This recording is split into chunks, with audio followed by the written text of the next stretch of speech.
D'abord, je voudrais vous dire mon plaisir de venir ici au MEDEF pour clore cette journée dont je suis sûr qu'elle a dû être passionnante, ne serait-ce que par la qualité des intervenants ou au-delà même de l'intérêt des sujets qui sont traités.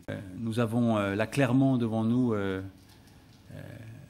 dévoilement d'un nouveau champ conceptuel, d'une nouvelle peut-être façon de penser, et sans doute êtes-vous, vous ici, des pionniers, des défricheurs, et sans doute inventez-vous aujourd'hui et inventons-nous ensemble l'avenir d'une mondialisation différente. En tout cas, c'est ainsi que moi je veux donner l'angle de mon propos, parce que je considère qu'avec l'alimentation, et je vais en dire un mot dans un instant, c'est une façon de poser un grand défi, parmi les plus grands défis du XXIe siècle. Porter l'idée de l'économie mauve, c'est porter l'idée d'une croissance qui soit éthique, qui soit durable, et qui permettra non seulement aux entreprises de se développer, mais aussi à chacun des pays sur cette terre de construire des ponts, et des ponts entre les pays, des ponts entre les nations, et des ponts qui soient basés sur non seulement le respect mutuel, mais plus encore la compréhension de l'autre. Et c'est ça qui est au cœur, selon moi, de l'économie mauve.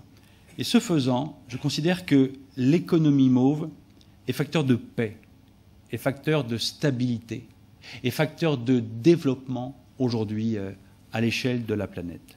Parce que si on y regarde de plus près, on se dit qu'on est dans une forme d'impasse.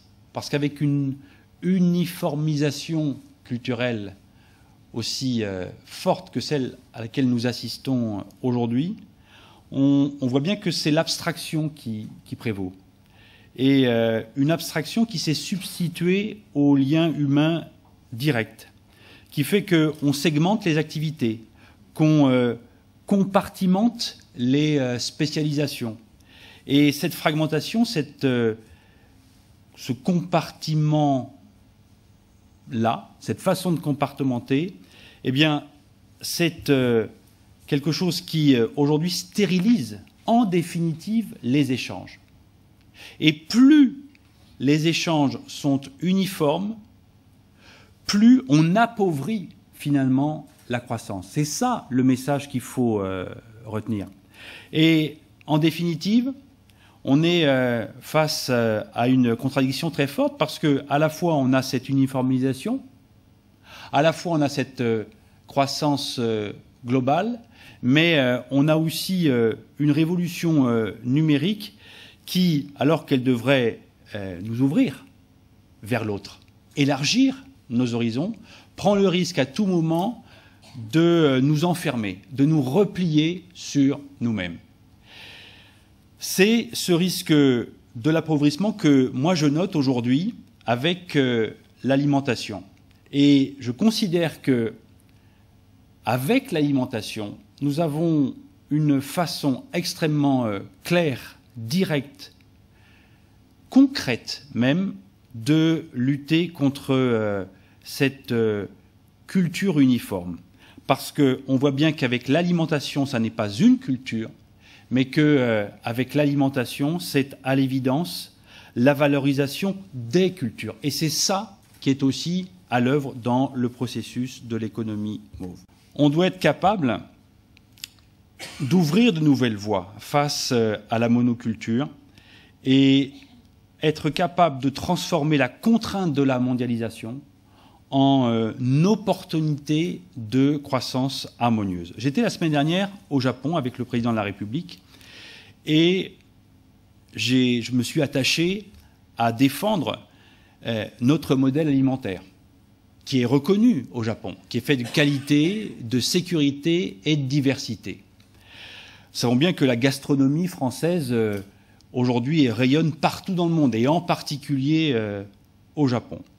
Mais ce que m'a appris cette visite au Japon, comme l'ensemble des déplacements que je peux faire, et en particulier en Asie, c'est que nous devons être capables, nous, filière agroalimentaire française, ça veut dire les pouvoirs publics aux côtés des entreprises, de penser autrement la relation à l'autre et de penser autrement l'appréhension de la culture alimentaire de l'autre.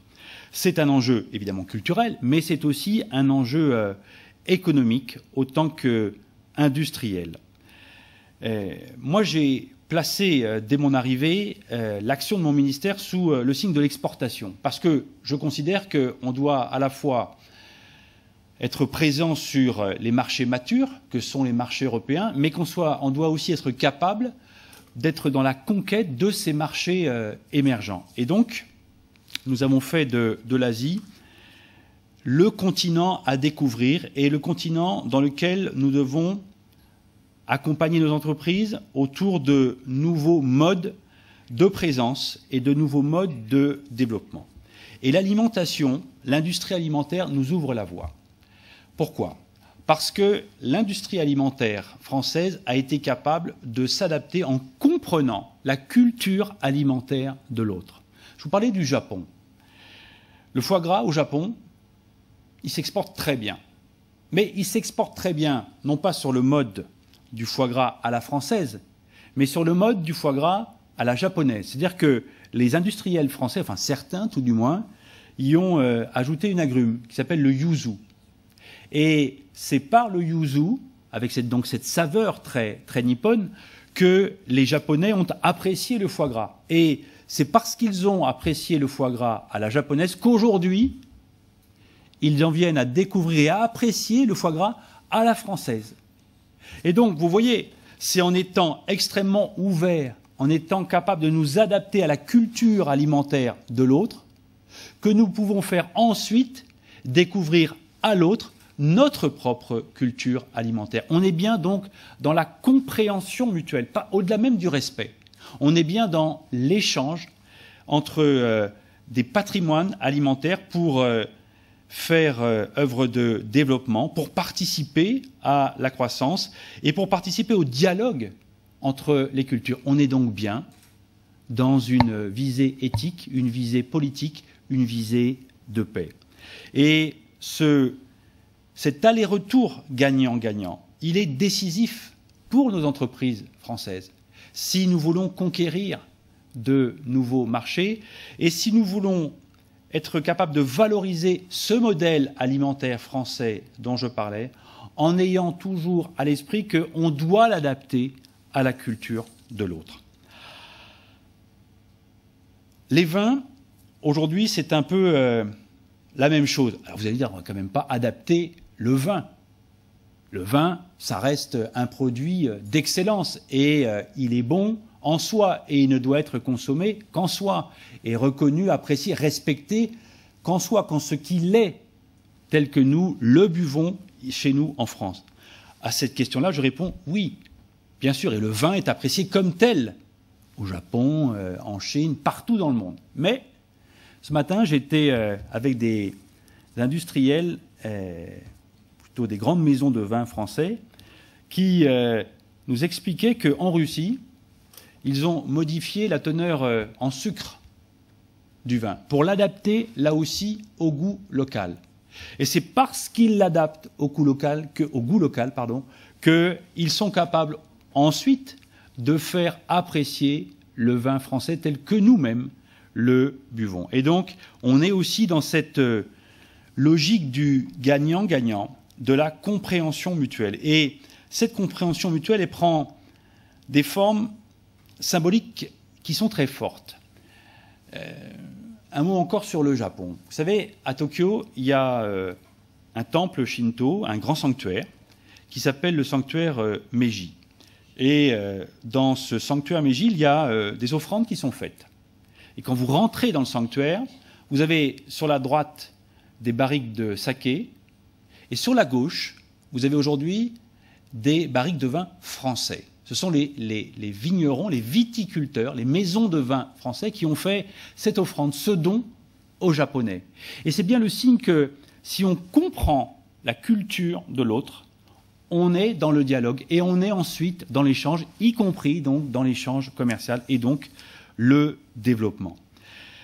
Il faut se donner maintenant, une fois qu'on reconnaît la culture de l'autre, il faut se donner maintenant les moyens de réussir l'échange et les moyens de développer le commerce avec ceux qui parfois nous semblent loin. Donc, écouter réellement l'autre, répondre à ses besoins, et puis ensuite agir. C'est le sens de l'action, de la politique que nous menons en particulier avec Nicole Bricq, ma collègue du commerce extérieur, pour faire en sorte qu'on donne aux entreprises françaises les moyens de rentrer en résonance avec l'autre. Ce matin, j'ouvrais une journée de formation qui est organisée par les services de mon ministère à destination des entreprises françaises pour l'exportation, sur la question des barrières sanitaires et des barrières sanitaires et surtout de la façon dont on peut les franchir. Donc, nous avons organisé ces formations pour voir comment on doit répondre à l'exigence de qualité des pays avec lesquels nous souhaitons commercer. Mais j'ai surtout voulu que ces formations soient organisées non simplement à destination des entreprises, mais aussi, dans le même temps, au service de l'État, au service du ministère, de telle sorte que se constitue une culture commune de l'export, un vocabulaire commun aux entreprises et à nos services pour l'exportation. C'est très important de réussir ça aussi, j'allais dire de réussir ça d'abord, pour être ensuite en capacité de répondre le mieux possible aux attentes de nos interlocuteurs là-bas, qui sont des attentes à la fois commerciales sur le produit, mais aussi qui doivent répondre à des normes administratives que nous devons comprendre ensemble, en même temps que l'acte de commercer. Alors, ça c'est une action extrêmement concrète pour faire en sorte qu'on soit dans la réponse aux attentes de l'autre et en même temps qu'on soit mieux armés, nous, entreprises françaises, services français, pour répondre précisément à la demande qui nous est adressée. Mais si nous voulons être pleinement dans l'économie mauve, qui est aussi l'économie monde, il faut que la jeunesse soit mobilisée. Et c'est aujourd'hui qu'il faut organiser ces passerelles-là, cette intelligence commune. Et c'est par la formation, par cette culture partagée que nous y parviendrons. Et c'est ce que nous allons faire et développer puissamment dans les mois et les années qui viennent. Cette coopération autour de la formation, autour de l'enseignement, autour de la jeunesse, pour faire en sorte que la compréhension mutuelle soit la plus fine possible et la plus aboutie possible. C'est comme ça que, avec la jeunesse qui sera demain aux responsabilités, nous pourrons construire une mondialisation qui soit plus harmonieuse.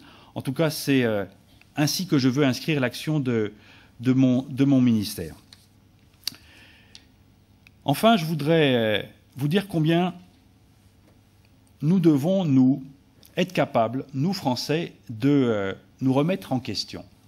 Parce que si l'économie monde évolue, si la France veut garder toute sa place dans cette économie mondialisée, alors nous devons nous adapter.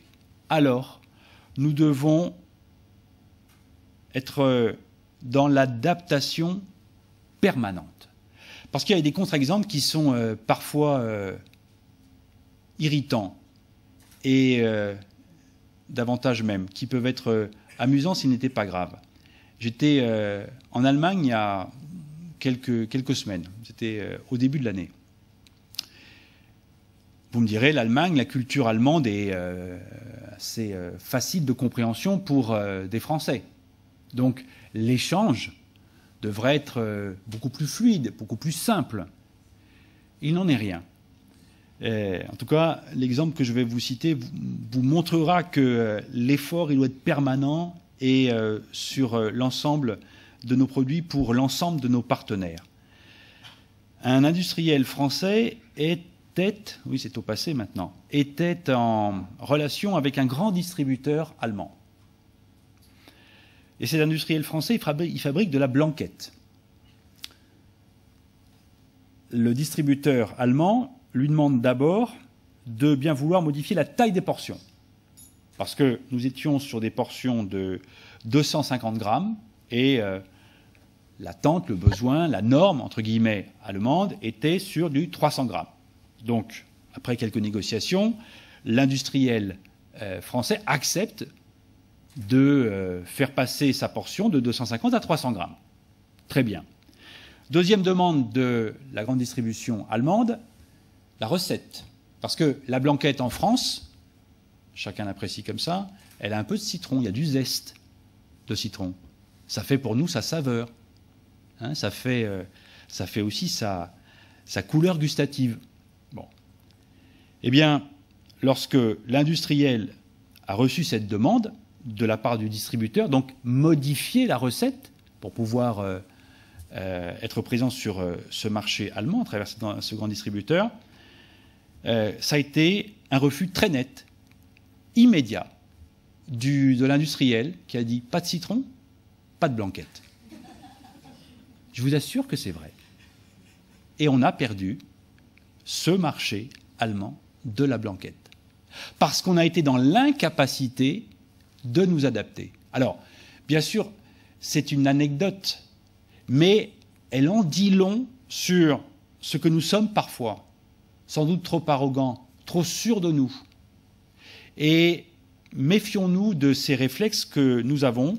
Bien sûr, nous avons la plus belle, parmi les plus belles gastronomies au monde, mais aujourd'hui, d'autres forces économiques sont à l'œuvre en matière alimentaire dans le monde, et nous devons, nous, faire œuvre d'humilité en même temps que d'ambition et d'audace pour que nous soyons en permanence dans cette adaptation absolument indispensable si nous voulons produire du résultat économique.